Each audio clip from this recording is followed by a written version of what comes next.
నన్ను ఎవరు ముట్టుకున్నారో ముందుకు రండి. అది నేనే.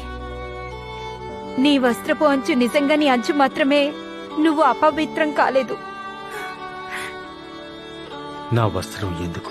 నన్ను క్షమించండి. నేను అడిగి ఉండాల్సింది.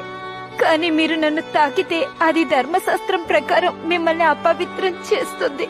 నేను రోగంతో నన్ను 12 ఏళ్లుగా. నాకు రక్తస్రావం ఉంది. దాన్ని ఎవరు ఆపలేకపోయారు. కానీ నేను మీ వస్త్రపు చెంగు తాకగలిగితే చాలని నమ్మాను. నా కుమార్తె. నేను ఎవరి కూతుర్ని కాను.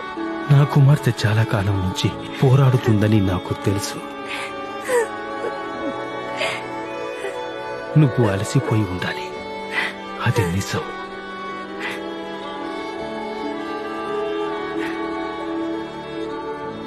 సమాధానముతో వెళ్ళుము. నీ విశ్వాసము నిన్ను స్వస్థపరిచింది. Download ShareChat.